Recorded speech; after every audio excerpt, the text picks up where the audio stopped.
Ce soir, j'aimerais quand même parler sur la présence de Dieu dans la vie et dans le ministère de Jésus. Qu'est-ce qu'elle avait de particulier? Comment se manifestait-elle? Qu'est-ce qui se passait? Père, j'aimerais que tu me rendes capable de parler de ta part. Je te prie et je te le demande au nom de Jésus. Amen. Alors j'aimerais commencer par parler sur la Shekinah. Cette expression que les gens qui aiment l'onction aiment souvent, lorsqu'ils disent nous avons senti la Shekinah descendre, nous avons senti que la Shekinah était là. J'aimerais commencer parce que je ne peux pas parler de Jésus, la présence de Dieu dans la vie de Jésus et son ministère, sans commencer par la Shekinah. Qu'est-ce que la Shekinah? Comment se manifeste-t-elle? La première des choses que nous devons savoir, c'est que la Shekinah n'est pas un terme biblique. Ça ne se trouve pas dans la Bible. Je répète, la Shekinah, c'est un terme qui ne se trouve pas dans la Bible. Amen. Mais la Shekinah, c'est un mot hébreu qui veut simplement signifier la demeure de Dieu, le lieu où Dieu habite. C'est un mot hébreu qui est d'ailleurs au féminin, qui veut simplement signifier la demeure de Dieu, le lieu où Dieu lui-même réside. Alors lorsqu'on parlait de la Shekinah, on était en train de faire allusion au fait que lorsque quelqu'un venait dans le temple, il croisait Dieu dans sa manifestation. C'est pourquoi vous avez remarqué ceci, dans la construction du temple, il y avait 3 parties. Il y avait la première partie qui était la partie réservée à tout le monde. Ça veut dire que tout le monde pouvait s'approcher jusque dans cette partie. Il y avait la deuxième partie qu'on appelait le lieu saint. Après les parvis, il y avait le lieu saint. Dans le lieu saint, il y avait les sacrificateurs qui pouvaient y entrer. Amen. Ensuite, il y avait le lieu très saint. Alors dans le lieu très saint, même les sacrificateurs n'y entraient pas, mais uniquement le souverain sacrificateur. C'est qui le souverain sacrificateur? C'est celui qui est considéré comme le maître des autres sacrificateurs. C'est un peu comme celui qui établit les autres à la sacrificature ou au sacerdoce. Est-ce qu'on me comprend? Alors lorsque celui-là entrait dans le lieu très saint, avec sa robe, comprenez que nous sommes dans l'Ancien temps, avec sa robe, il y avait un ceinturon, et puis il y avait 2 petites cloches.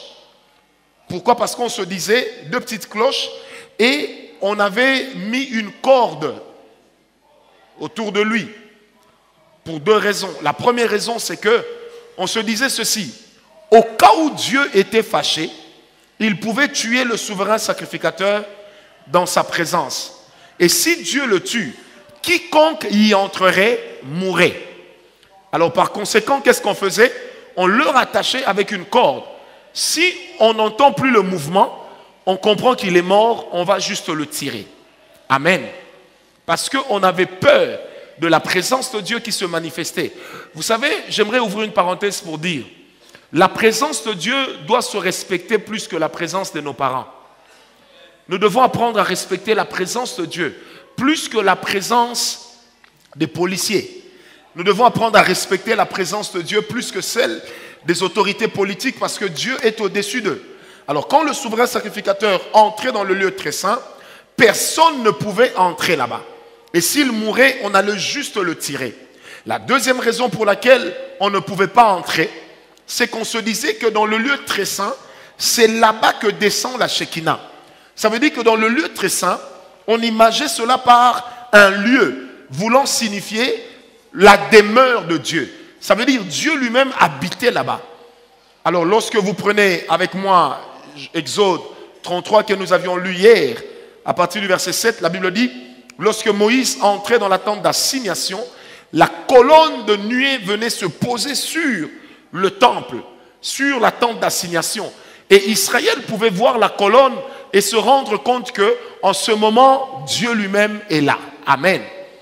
Et la crainte que les gens avaient, ce n'était pas de craindre Moïse, mais c'était de craindre la Shekinah de Dieu qui était descendue là-bas. C'est pourquoi à chaque fois qu'on parle de la Shekinah, surtout dans l'Ancien Testament, on la lie particulièrement à l'aspect du temple. Donc on ne pouvait pas séparer la Shekinah du temple. On disait que la Shekinah, c'est quand Dieu descendait dans le temple. C'est pourquoi la Shekinah voulait dire la demeure de Dieu, mais la Shekinah voulait aussi dire la présence divine. Donc la Shekinah voulait aussi dire la présence divine. Donc pour dire à quelqu'un que Dieu est au temple, On pouvait simplement lui dire, il y a la Shekinah là-bas. Amen. On pouvait simplement lui dire, il y a la Shekinah. Et le fait de dire qu'il y a la Shekinah voulait simplement dire qu'on reconnaissait que Dieu était là. Or, quand il y avait la présence de Dieu et que la Shekinah descendait, elle faisait deux choses. Soit elle apportait une faveur au peuple, ou alors elle jugeait le peuple ou ses ennemis. Est-ce que quelqu'un est avec moi? Je répète, quand la présence de Dieu, la Shekinah descendait, elle faisait particulièrement deux choses. Soit elle apportait une faveur au peuple, parce que c'était un symbole d'amour de Dieu, un symbole d'attachement de Dieu à l'égard de son peuple. C'était un moyen par lequel le Seigneur venait montrer à son peuple que je suis avec vous. Est-ce qu'on me comprend? Mais la deuxième chose aussi que la Shekinah faisait, c'est que quand la Shekinah descendait, soit elle venait pour juger le peuple pour un mal commis, ou alors la Shekinah venait pour juger les ennemis d'Israël. Et c'est là que j'aimerais ouvrir une parenthèse pour dire, à chaque fois qu'on s'en prend à un homme, je répète, à chaque fois qu'on s'en prend à une personne qui vit dans la présence de Dieu, on fait de Dieu son ennemi. Est-ce que quelqu'un m'a compris? Je répète ce que je disais. À chaque fois qu'on s'en prend à un homme qui vit dans la présence de Dieu, qui expérimente la présence de Dieu, en réalité, c'est à Dieu lui-même qu'on s'en est pris. Vous savez, quand l'Éternel disait ceci d'Israël, il dit, celui qui touche à Israël, touche à la prunelle de mon œil. Celui qui vous touche à ce peuple, touche à la prunelle de mon œil. C'est le moment durant lequel Israël était en alliance et en parfait accord avec Dieu et ses lois. Ça veut dire que la sainteté ou la sanctification d'Israël était tellement avérée que Dieu se sentait concerné par ce que Israël était. Il est difficile que Dieu se sente concerné par la vie d'un homme qui est un pécheur. Or, nous ne sommes plus tous pécheurs, parce que nous avons été rachetés par le sang de Jésus. Il nous arrive de pécher, mais nous ne nous vautrons pas dans le péché. Le pécheur, c'est celui dont le péché est un style de vie. Est-ce que quelqu'un me comprend? Le pécheur, c'est celui dont le péché est un mode habituel de vie. Alors que nous ne péchons pas parce que nous aimons le faire, mais nous péchons souvent à cause de notre nature charnelle, qui nous retient et qui nous contraint à pécher. C'est pourquoi dans Romains 6, la Bible qui parle de l'apologie du salut est en train de dire que pour nous qui sommes en Jésus, nous sommes établis au-dessus du péché. Ça veut simplement dire que le péché pour nous doit être accidentel. Le péché ne peut pas être planifié. Donne-moi un amen bien. Même si tu es pécheur ce soir, dis amen bien.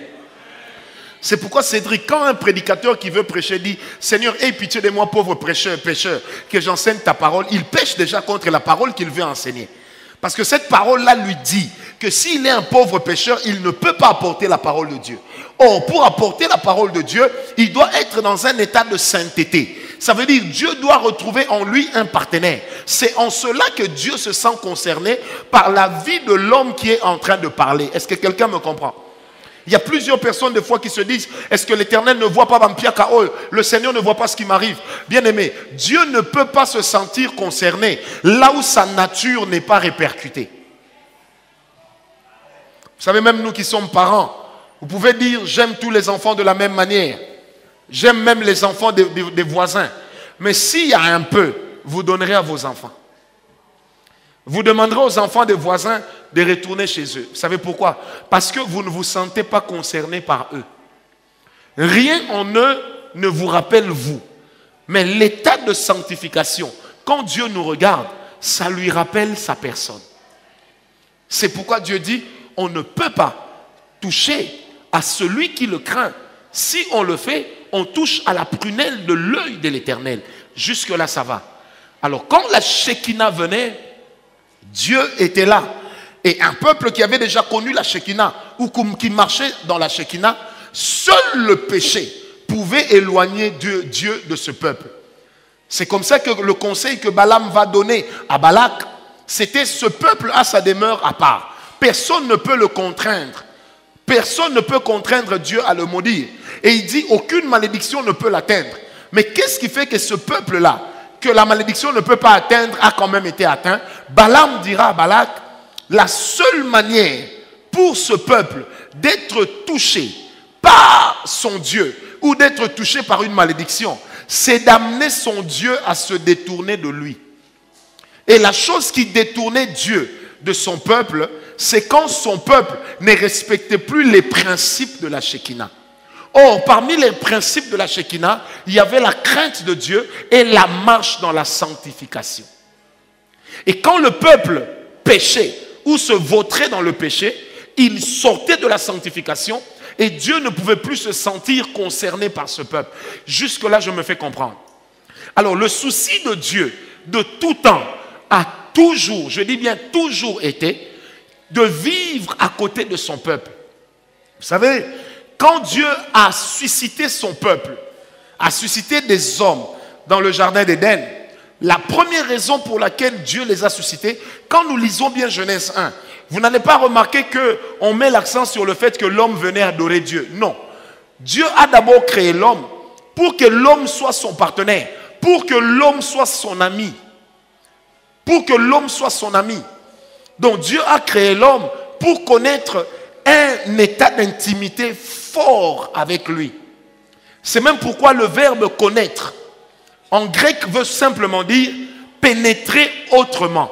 Amen.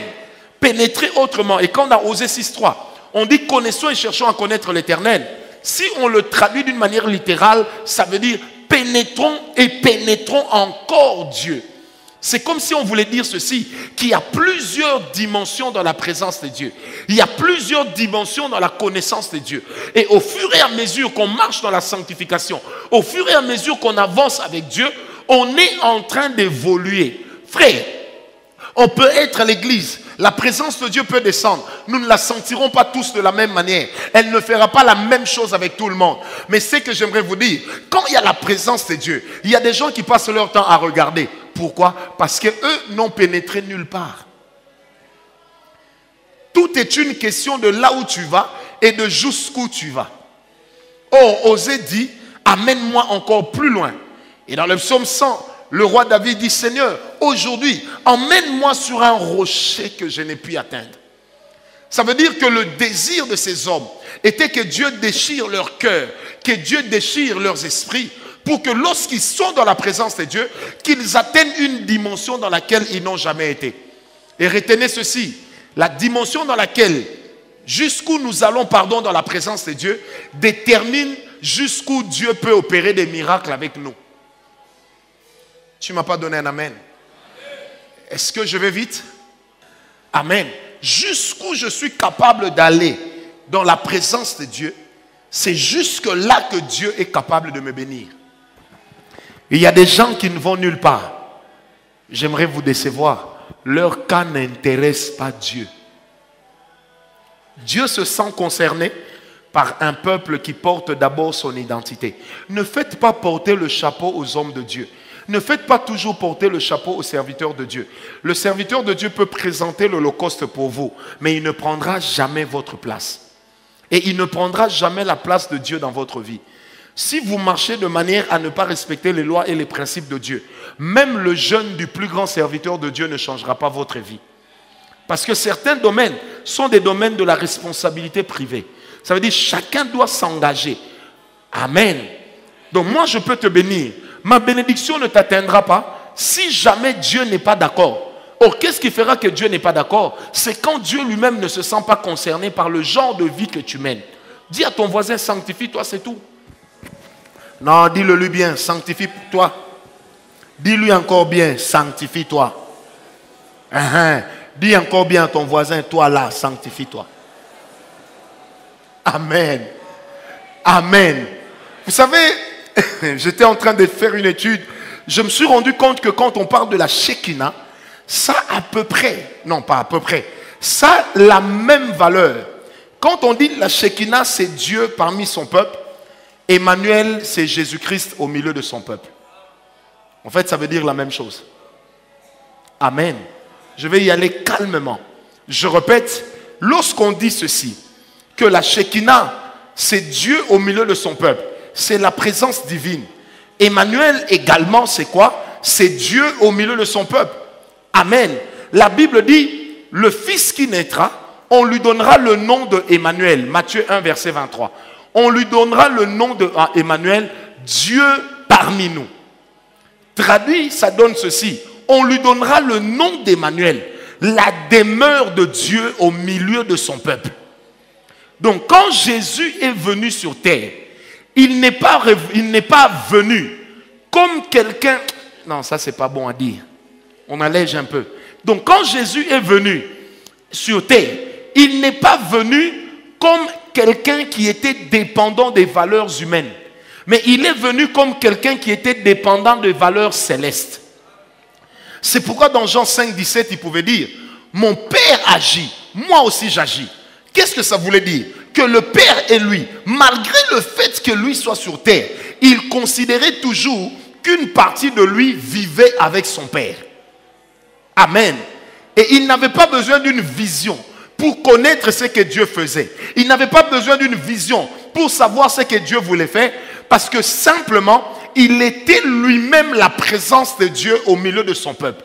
Et quand Jésus marchait avec les disciples, en fait, les disciples avaient Dieu avec eux. Ils avaient la manifestation physique de Dieu parmi eux. Ils avaient celui sur qui les prophètes ont dit, Dieu doit venir. Maintenant, eux, les disciples, ils n'ont pas compris le privilège qu'ils avaient. Lequel était-ce? C'est que celui qui devait amener la présence de Dieu, celui pour qui la présence de Dieu a travaillé dans l'Ancien Testament, était venu en personne comme étant la présence de Dieu.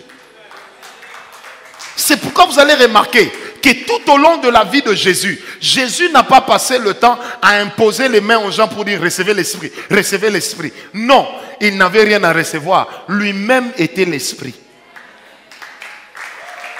Est-ce que quelqu'un m'a compris? C'est pourquoi la Bible dit dans Philippiens, il n'a pas considéré comme une proie à arracher d'être l'égal de Dieu. En fait, ça veut dire, il était l'égal de Dieu. Il méritait la louange, il méritait l'adoration, mais il y a renoncé sans y être forcé parce que personne ne pouvait le forcer. Est-ce que quelqu'un me comprend? Ce soir, j'aimerais envier Pierre, j'aimerais envier Jean. Vous allez remarquer que les gens ont connu des maladies, mais les disciples n'ont jamais été malades. Quand on a dit à Jésus, mais les disciples des gens se lavent les mains, mais tes disciples à toi ne se lavent jamais les mains. Écoutez la réponse. Mais pendant que l'époux est avec eux, ils vont se laver les mains pour être quoi? En fait, Jésus voulait dire, moi-même la présence de Dieu, je suis là. Qui peut les sanctifier en dehors de moi? Est-ce que quelqu'un me comprend? En fait, Jésus voulait leur dire que ce que vous cherchez en prière, c'est ici. C'est pourquoi vous allez remarquer ceci. J'ai aimé, dans Matthieu 6, lorsque Jésus dit à ses disciples, voyez comment on prie. Voyez comment vous devez prier. Il ne leur a pas demandé de répéter la prière après lui. Il ne leur a pas demandé de répéter la prière après lui. Il leur a donné un style de prière. Mais la prière des prières, c'était seulement de continuer à honorer l'homme avec qui il marchait. C'est pourquoi quand Jésus entrait dans les rues, quand Jésus entrait dans une maison, ce n'était pas seulement un homme, mais c'était la manifestation physique de Dieu qui venait visiter les hommes. C'est pourquoi vous allez remarquer sur les tentes, sur la montagne de transfiguration, lorsque Élie et Moïse sont apparus, Jésus ne s'est pas prosterné. Jésus n'a pas négocié avec eux. Ce n'était pas un privilège pour Jésus de voir Élie ou de voir Moïse. Mais c'était un privilège pour l'esprit d'Élie et pour l'esprit de Moïse de voir Jésus. Parce qu'en Jésus, attendez, parce qu'en Jésus, ils atteignaient ce qu'on appelle leur point d'achèvement. Est-ce qu'on me comprend? Donc quand Élie a vu Jésus par l'esprit, il pouvait dire, donc c'est celui-ci pour qui j'ai travaillé toute ma vie. Quand Moïse voyait Jésus, il pouvait dire, ah, le jour où on va fêter les tabernacles, en fait nous allons nous retrouver dans sa présence. C'était un privilège. C'est pourquoi Pierre, quand il voit cette montagne de transfiguration, lui-même dira, hé, maître, permets que nous puissions établir ici une tente pour Moïse, une tente pour Élie, une tente pour toi. Jésus a souri. Parce que Jésus lui-même constituait une tente pour toutes les générations des prophètes.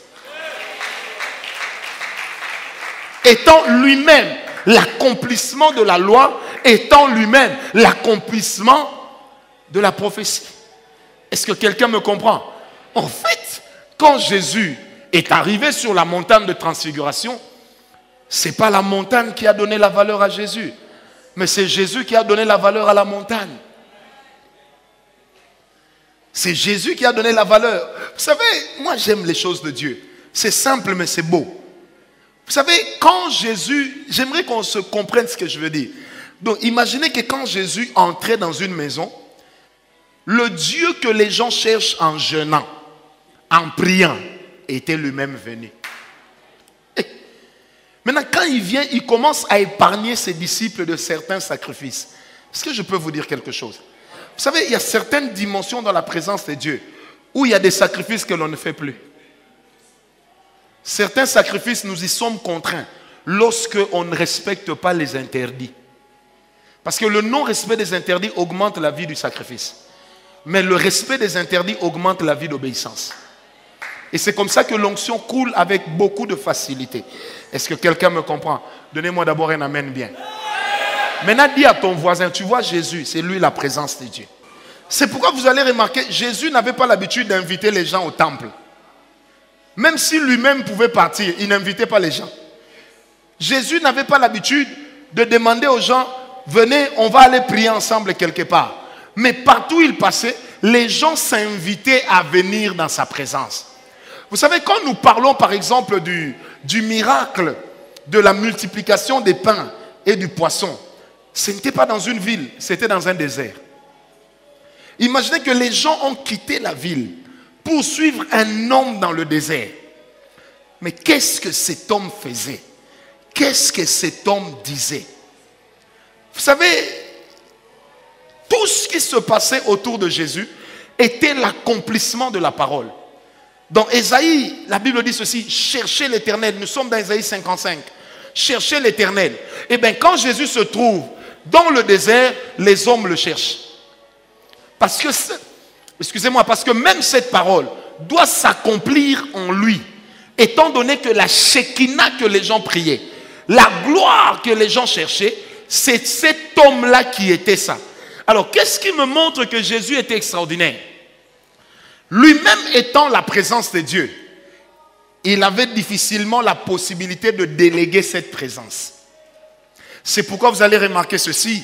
Lorsque Jésus envoie les disciples pour aller annoncer l'évangile, pour aller annoncer la bonne nouvelle dans les villages, Jésus lui-même ne part pas. Il reste. Jésus ne pouvait pas partir. Il reste. Mais il reste faire quoi? La Bible dit, il est resté intercédé. Amen. Et quand ils sont venus dire, Maître, même les démons nous sont soumis, il leur répond, j'ai vu Satan tomber comme un éclair. Il ne s'arrête pas là. Ensuite, il ajoute, réjouissez-vous plutôt de ce que vos noms soient inscrits dans le livre de vie. En ce moment-là, qui détenait le livre de vie? Répondez-moi, qui détenait le livre de vie? Lui-même. En fait, il voulait dire, réjouissez-vous, non pas des effets que vous avez sur Satan, mais réjouissez-vous du fait que vous me connaissez. Parce que quand vous m'avez moi, vous avez la vie éternelle. Vous savez, oh Jésus, ce monsieur-là, il fallait que je naisse à cette époque. Donc il lui dit, Maître, même les démons nous sont soumis. Il dit, vos noms sont inscrits dans les livres de vie. Mais qui a inscrit ça? C'est lui-même. Parce que c'est lui qui a recruté les disciples. C'est lui qui disait aux disciples, toi viens, toi viens, toi viens, toi viens, toi viens, toi viens, toi viens. En fait, quand il disait, toi viens, le nom est écrit. Toi viens, le nom est écrit. Toi viens, le nom est écrit. C'est pourquoi la Bible dit, crois au Seigneur Jésus, tu seras sauvé, toi et toute ta famille. Ça veut dire, si tu connais Jésus, ton nom est écrit dans le livre de vie. Et le livre de vie, pourquoi c'est le livre de vie? Parce que Jésus, parlant de lui-même, a dit, je suis le chemin, la vérité et la vie. Jésus dit à ses disciples, réjouissez-vous de ce que vos noms soient inscrits dans le livre de vie. Les disciples ne comprennent pas, mais ça reste un mystère. Pourquoi l'homme n'est pas venu avec nous? Pourquoi l'homme est resté caché? Vous savez, en lisant la Bible, je me suis rendu compte d'une chose. Généralement dans les Écritures, quand Jésus opérait les grands miracles, les disciples étaient incapables de faire quoi que ce soit. Suivez-moi. Amen. Quand Jésus opérait des miracles, les disciples étaient incapables de faire quoi que ce soit. C'est même pourquoi lorsqu'on entre dans Marc 4 à partir du verset 35, Jésus est dans la barque. Les disciples sont avec lui dans la barque. L'eau commence à bouger. La tempête commence à bouger la barque. Alors, l'un des disciples qui réveille Jésus dit à Jésus, mais ne te soucies-tu pas du fait que nous périssions? Jésus se lève, il dit à l'eau, il dit à la tempête, calme-toi. Quand la tempête se calme, les disciples se disent entre eux, mais quel est cet homme à qui obéissent même le vent et la tempête? Mais dans l'entretemps, lui leur retourne une parole. Si vous avez la foi comme le grain de sénévé, vous diriez à cette montagne, ôte-toi de là, et elle partirait. En fait, Jésus voulait dire ceci à ses disciples. Moi-même, Jésus, je suis la personnification de la présence de Dieu.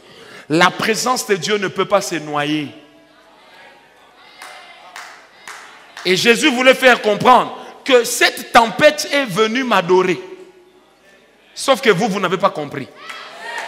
Donc, ce n'est pas pour moi que j'ai calmé la tempête, mais c'est à cause de votre peur. Est-ce que quelqu'un m'a compris? Parce que le Seigneur Jésus, personnifié et manifesté, non pas une partie de Dieu, mais manifesté ce que Dieu est, pas été. Parce qu'il est toujours. Est-ce qu'on me comprend? Alors, pourquoi est-ce que les disciples avaient du mal à manifester la gloire de Dieu pendant que Jésus lui-même était là? Pour la simple raison que Jésus n'avait pas délégué. Mais le jour où il les avait délégués, il est resté lui-même sur place. Pendant qu'eux sont allés opérer des miracles, chasser les démons, lui est resté sur place. Parce que simplement, la présence de Dieu que représentait Jésus s'était multipliée en chacun d'eux. En fait, par le travail que les disciples accomplissaient, c'est Christ lui-même qui accomplissait ce travail, mais en passant par l'homme. Est-ce qu'on me comprend? C'est pourquoi la gloire ne pouvait pas revenir à l'homme, mais la gloire ne pouvait revenir qu'à celui qui a reconnu que ses disciples avaient leur nom inscrit dans le livre de vie. Est-ce que quelqu'un m'a donné un amen? Ça passe ou ça passe pas? Amen. Alors, quand les disciples partent, ils ne partent pas avec une onction que Dieu leur a donnée, mais ils partent avec l'onction de Jésus. Et pour bien travailler, il fallait que Jésus ne travaille pas. Mais pendant qu'eux étaient en train de travailler, l'Esprit de Christ les guidait. L'Esprit de Christ leur donnait de vivre des accomplissements. Et c'est par rapport à cela que les accomplissements qu'ils ont connus ont amené dans leur vie une gloire extraordinaire. Jusqu'à ce qu'on arrive à Jean 17. Parce que c'est Jean 17 que Jésus lui-même priant, c'est que moi j'appelle la prière sacerdotale. Il dira, Seigneur, la gloire que j'avais sur terre, je la leur donne. Ça veut dire qu'avant, il ne leur avait pas donné, il leur avait prêté. Alors, l'une des dimensions de la présence de Dieu dans la vie de Jésus, c'était que Jésus contenait Dieu. Et il contenait tout ce qui est de Dieu. Aucun danger ne pouvait lui arriver.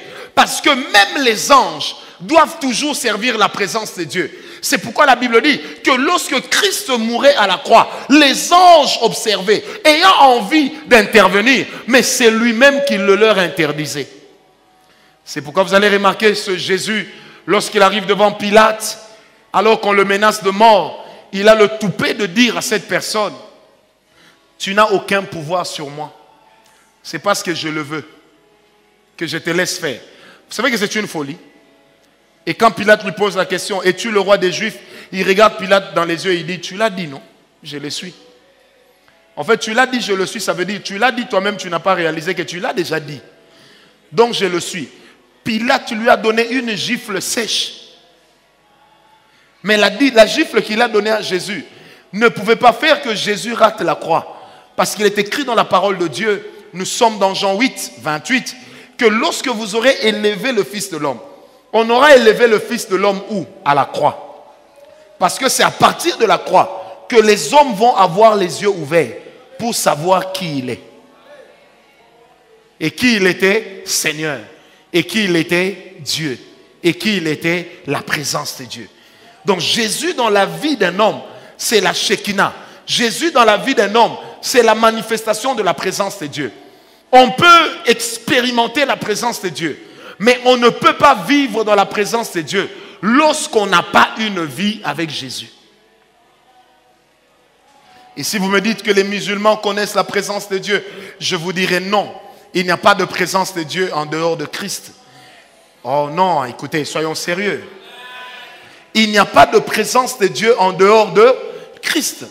Parce que le Christ, quand il était là, le Jésus de la Bible, il manifestait la présence de Dieu. Et la porte qui nous amène vers la présence de Dieu aujourd'hui s'appelle encore le Seigneur Jésus. Et il est anormal de penser qu'on peut vivre la présence de Dieu lorsqu'on ne peut pas donner sa vie à Jésus. Et donner la vie à Jésus, c'est le premier pas vers l'expérimentation de la présence de Dieu. Et quand un homme a donné sa vie à Jésus, à chaque fois que la présence de Dieu passe par lui, cette présence laisse des traces. Et ces traces deviennent des taches que nous portons toute la vie. Et je prie Dieu ce soir que Christ passe par la vie de quelqu'un. Non, j'étais en train de dire, je prie Dieu ce soir que Christ passe par la vie de quelqu'un. Et si un homme me dit, je ne connais pas la présence de Dieu, je lui dirai, c'est que tu ne connais pas Christ. Maintenant, qu'est-ce qui se passe? Au fur et à mesure que mon intimité avec Christ est en train de grandir, au fur et à mesure également que mon expérience avec la présence de Dieu sera en train de grandir, sera en train de s'accroître. Parce que dans la présence de Dieu, il y a une chose extraordinaire. Christ est venu vers l'homme. La présence de Dieu est venue vers l'homme.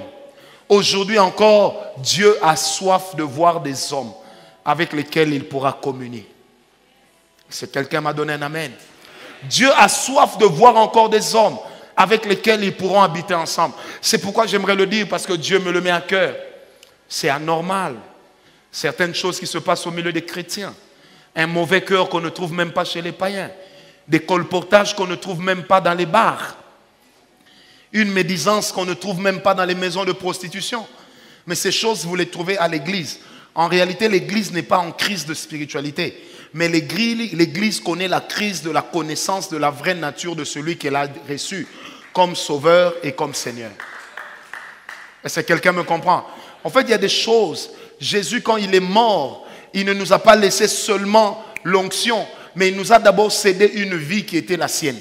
Et c'est dans la vie de Jésus que se trouvaient les rudiments pouvant nous amener à vivre la totale et la réelle présence de Dieu. C'est pourquoi je répète, certaines choses sont anormales au milieu des enfants de Dieu. Un jour, j'ai entendu un enfant de Dieu dire, je préfère aller en enfer plutôt que pardonner à cette personne. Je me suis dit, waouh! J'ai prié Dieu, j'ai dit, Seigneur, que les portes de l'enfer se ferment, qu'il n'entre pas. Amen. Que Dieu lui donne encore l'occasion d'aller au ciel. Est-ce que quelqu'un me donne un amen? Très bien. C'est comme ça que l'un des problèmes que nous avons aujourd'hui dans l'église, c'est une crise d'identité avec Christ. C'est une crise d'identité avec Christ. C'est que nous avons plusieurs personnes dans l'église. Permettez-moi de vous le dire, ils parlent en langue mais ils ne connaissent pas Christ. Ils payent les dîmes mais ils ne connaissent pas Christ. Ils donnent les offrandes mais ils ne connaissent pas Christ. Parce que la connaissance de Christ engage un transfert de vie. Je répète, la connaissance de Christ engage un transfert de vie. Il est de ces choses qu'on trouve aujourd'hui parmi les enfants de Dieu. Ces choses nous disent simplement que nous n'avons pas encore connu Christ comme il se doit.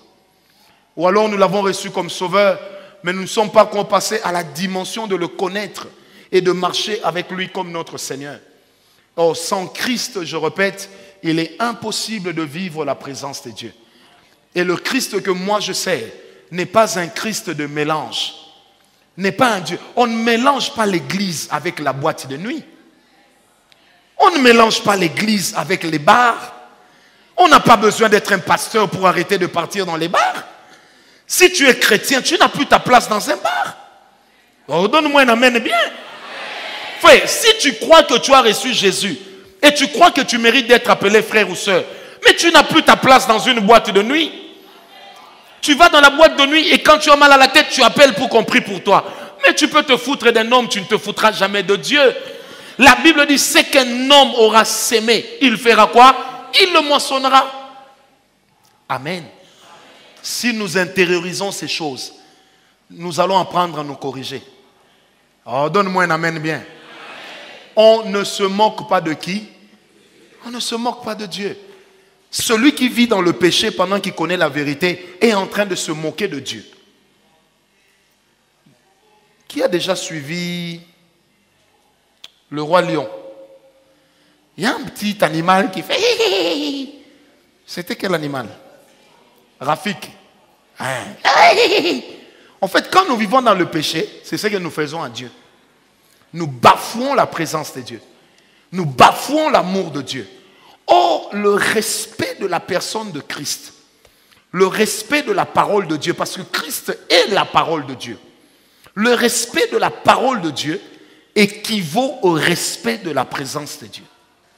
Quand on ne peut pas respecter la parole de Dieu, ça veut dire qu'on ne respecte pas la présence de Dieu.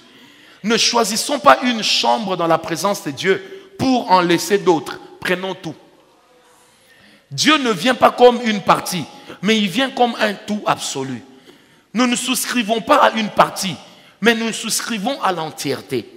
Dis un peu à ton voisin, il faut que tu changes. Non, dis-lui bien, il faut que tu changes. Amen. Amen. J'ai envie de le dire, la présence de Dieu engage une responsabilité de l'homme. Parce que les hommes qui étaient avec Christ étaient responsables de ce qu'ils vivaient avec Christ. Et Christ leur donnait des enseignements particuliers. Il leur expliquait les paraboles pendant que la foule n'était plus là. Et cela nous enseigne que dans la vie et le ministère de Jésus, la présence de Dieu aidait l'homme à atteindre un degré de compréhension des mystères de Dieu.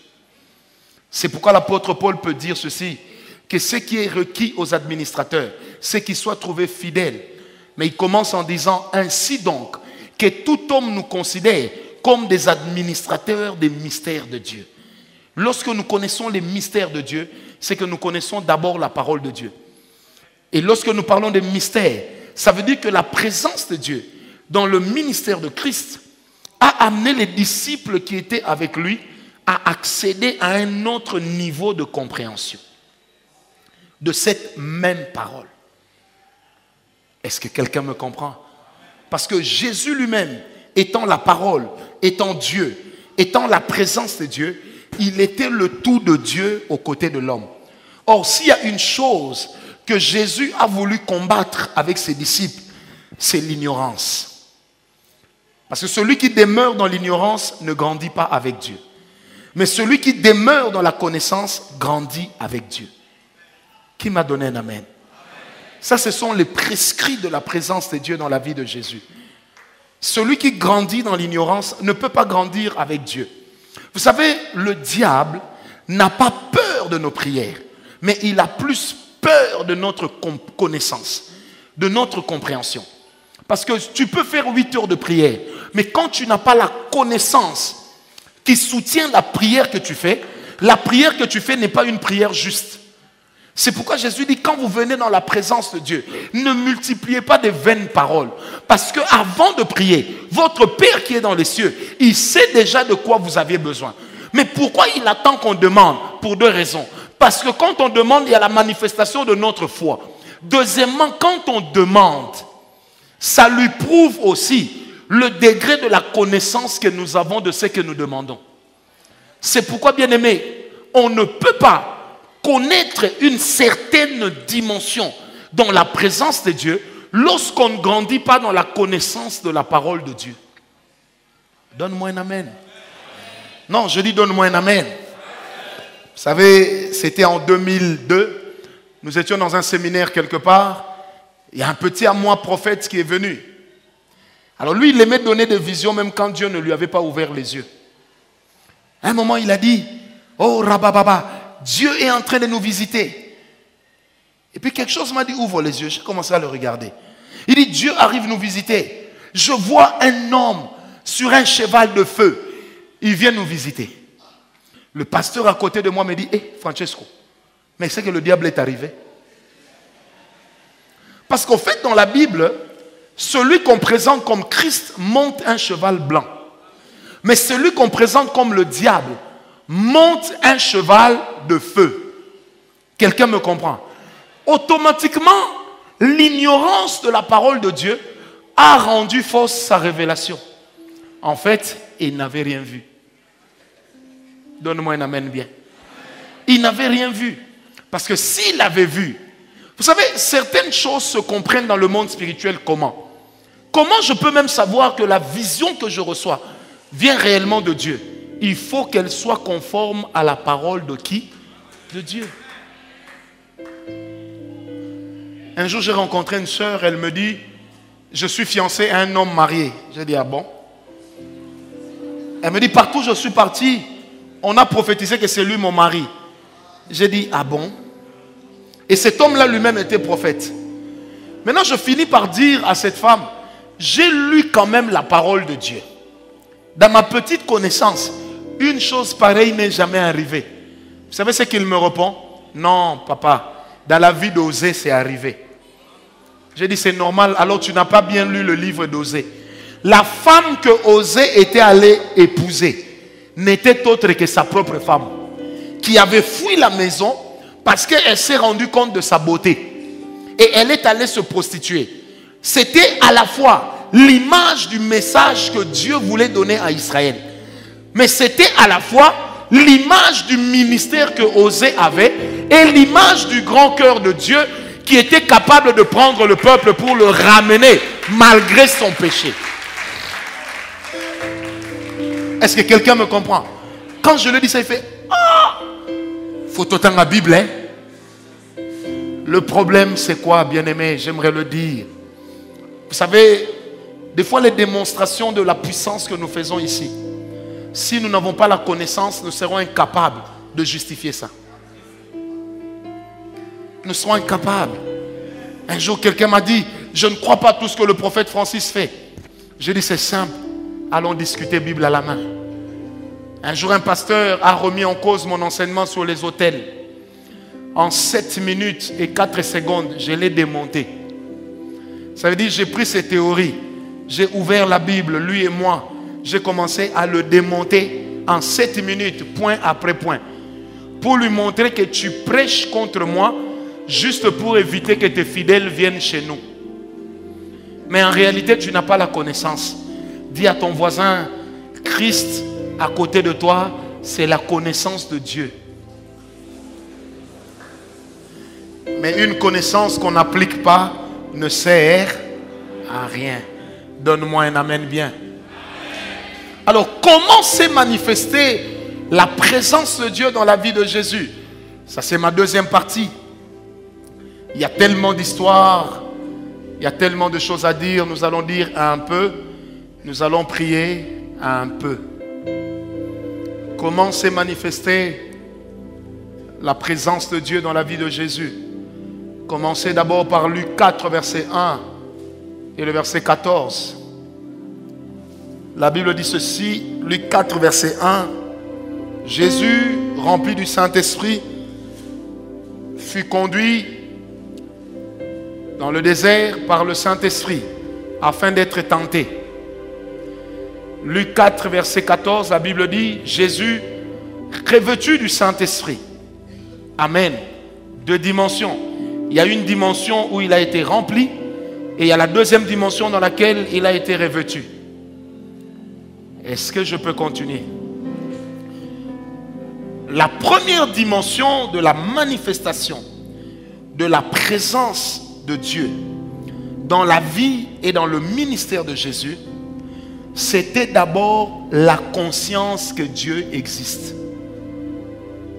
Je répète, la première dimension de la présence de Dieu dans la vie et dans le ministère de Jésus était d'abord la conscience que Dieu existe.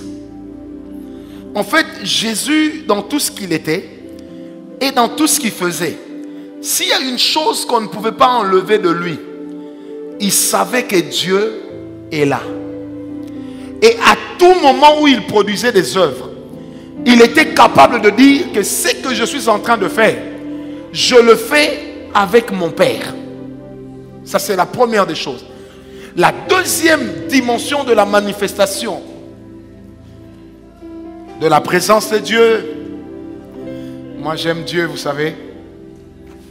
Je pense que dimanche, on nous a parlé sur le mandat divin, n'est-ce pas? La deuxième manifestation de la présence de Dieu dans la vie et dans le ministère de Jésus, c'était dans la conscience de son mandat.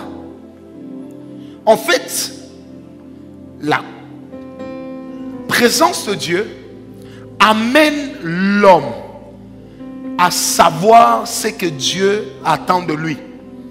La présence de Dieu amène l'homme à comprendre ce que Dieu lui a donné comme identité. Vous savez, généralement nous cherchons des révélations pour dire, Seigneur, montre-moi ce qui se passe dans la vie d'Hitler, dans la vie de Polycarpe ou je ne sais pas qui. En fait, dans la présence de Dieu, Dieu vient révéler à l'homme qui l'homme est réellement. Et c'est en révélant à l'homme qui il est réellement que Dieu se révèle lui-même à l'homme. Remarquez que tous les noms qu'on a donnés à Dieu dans la Bible ont été rarement des noms par lesquels Dieu lui-même s'est appelé. Mais c'est des noms que les hommes lui ont donnés au vu de tout ce qu'il avait accompli comme exploit avec eux. Quand un homme vit dans la présence de Dieu, dans le psaume 84, versets 5 et 6, la Bible dit ceci, que lorsque l'homme entre dans la présence de Dieu, il trouve dans son cœur un chemin tout tracé. Donc quand je viens dans la présence de Dieu, c'est là que je croise l'onction prophétique, qui a pour but de me révéler ce que je suis, qui a pour but de me révéler ce que Dieu attend de moi. Je prêchais quelque part, j'ai dit ceci. L'un des moyens de connaître son identité, c'est d'abord de repérer la présence de Dieu. Parce que jusqu'où Dieu vous conduit, cache une bonne portion de votre mandat. Oh, tu ne m'as pas compris. Est-ce que je peux te dire quelque chose? Dieu ne conduira jamais un leader consacré comme il peut conduire un fidèle consacré. Non. Les deux ont le même Dieu, mais les deux n'ont pas le même mandat.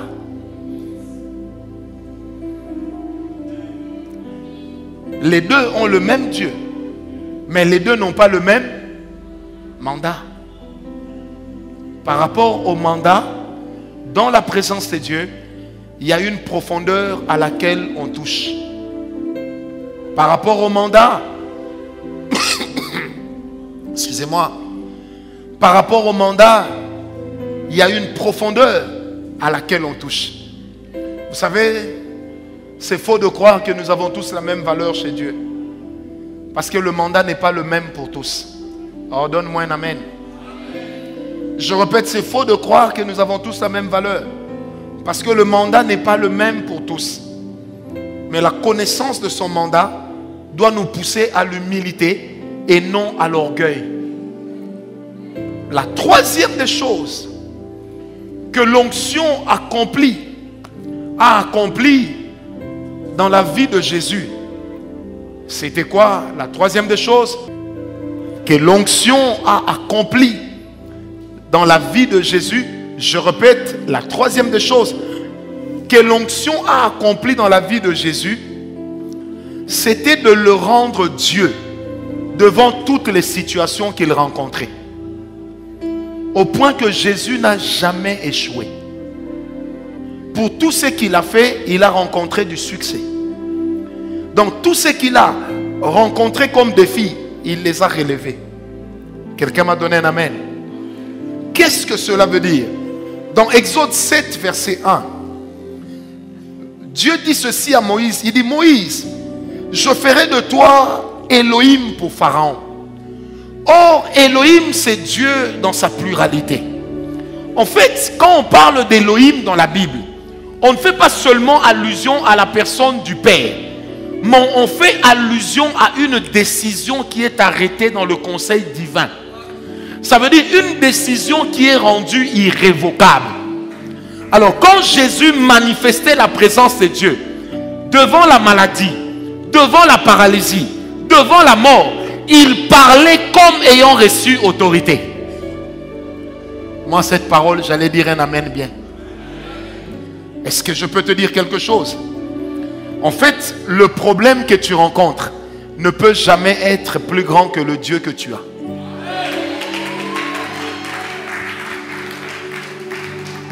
Quand Jésus rencontrait un paralytique, il était juste capable de lui dire « Lève-toi et marche ».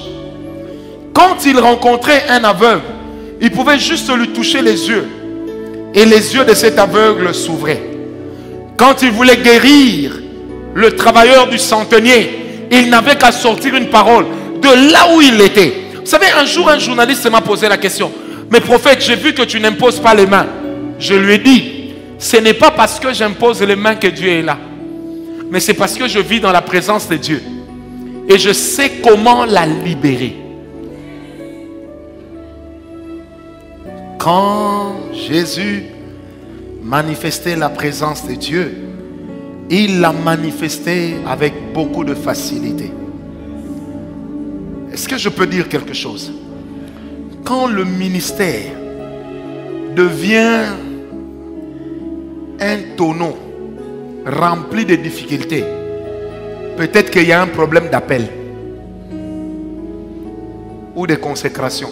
Il y a des gens qui devaient être diacres, ils sont devenus pasteurs.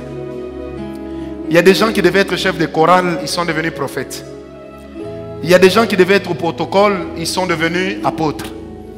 En fait, à chaque fois qu'un homme est à sa place, Dieu lui facilite la tâche. Quand Jésus a lu, après Luc 4, verset 14, quand il a dit l'Esprit de l'Éternel est sur moi, car il m'a oint pour Amen.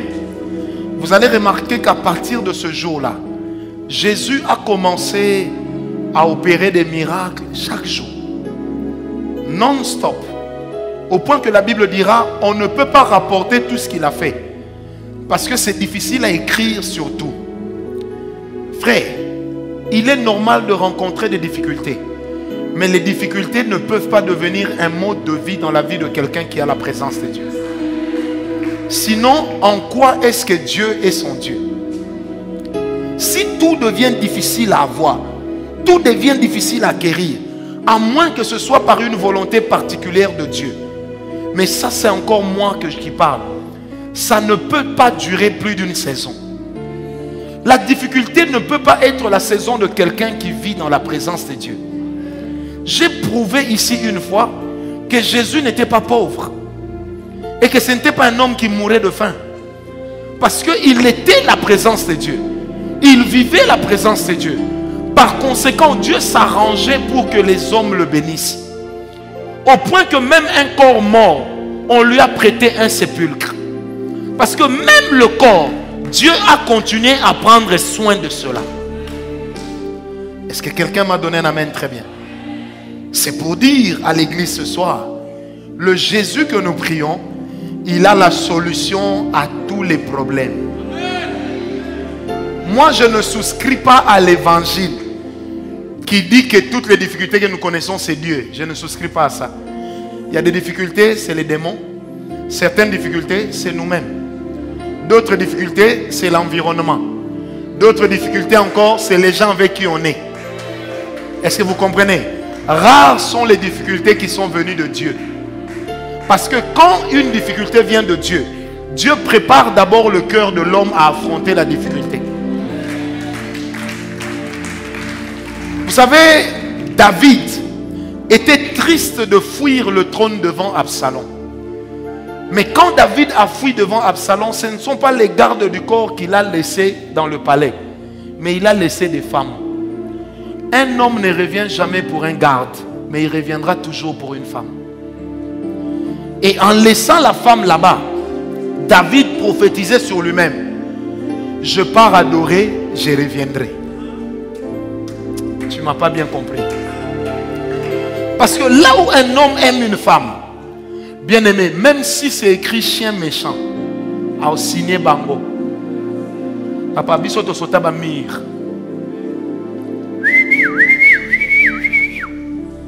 Petit a signé vient à bango. Pour l'oveza. Est-ce que quelqu'un me comprend? Alors donne-moi un amen bien. C'est pourquoi ce soir, je prie que les difficultés inutiles te quittent. Que les difficultés sans valeur libèrent ta vie. Essaye un peu de te sanctifier, tu verras que ça va changer. Frère, que les difficultés inutiles, tu as fait 6 mois d'empiaka, fini, tu reprends avec les copines. Attends, il a dit il va faire, donc il fera. Le Jésus que nous prions, dans sa présence, il facilite tout. Dis à ton voisin, il facilite tout. Vous savez, quand on me pose la question, prophète, comment vous savez que Dieu va faire telle chose? Ou comment vous libérez l'onction avec difficulté? J'ai toujours la même réponse. Il n'est jamais écrit qu'on doit libérer l'onction avec difficulté. Par conséquent, je crois au contraire, c'est qu'on peut libérer l'onction avec facilité. Une vie qu'on porte, on la libère plus facilement qu'une vie à laquelle on prétend. Vous savez, quand le chef de l'État passe, il ne prend pas le microphone pour commencer à dire « Dégagez, je suis le chef, j'arrive ». Non. Les autres le font à sa place. Vous savez pourquoi? Parce qu'il connaît sa position. Connaît sa position. Vous savez, s'il y a quelqu'un que j'aurais aimé être dans la vie, c'est Jésus. Tout lui réussissait. Sa mère lui dit, il n'y a plus de vin. Il dit à sa mère, l'heure n'est pas arrivée. Sa mère lui tourne le dos. Comme pour dire, salito sous moi en gâté. Lui-même qui venait de dire, l'heure n'est pas arrivée, il opère quand même un miracle. Et c'est le meilleur vin qu'on a. Il est en train de parler aux hommes. On déchire la toiture pour faire entrer un homme qui est couché sur le lit. Les hommes commencent à dire, oh, c'est quoi ça? Il guérit cet homme par des simples paroles. Vous savez, la présence de Dieu dans la vie de Jésus a accompli et manifesté tous les 5 ministères. La présence de Dieu dans la vie de Jésus a accompli et manifesté tous les 5 ministères. Est-ce que quelqu'un m'a compris? Il ne faut pas t'improviser pour dire que si dans 3 jours le chef de l'État ne meurt pas, après avoir enterré son père, c'est toi qui vas mourir. C'est ce qu'on appelle être le roi de la bêtise. Faire une idiotie publique et médiatique. Est-ce que vous savez, il y a des choses que Dieu ne peut pas dire. Donne-moi un amen bien.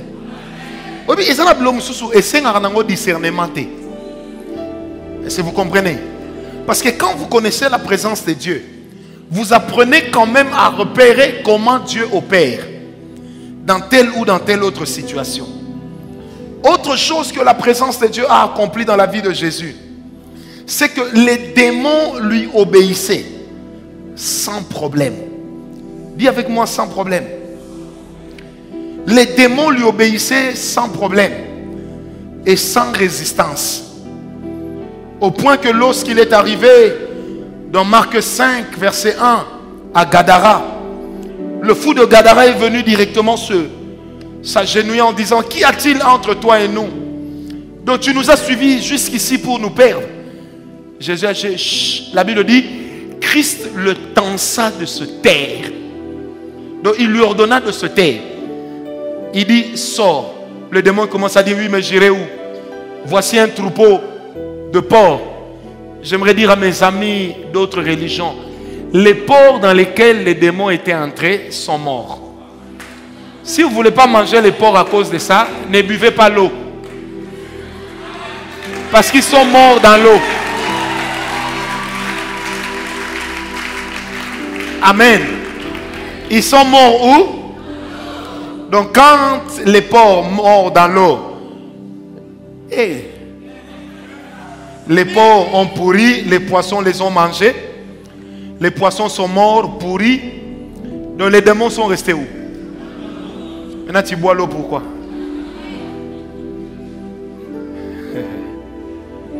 La présence de Dieu dans la vie de Jésus chassait les démons facilement.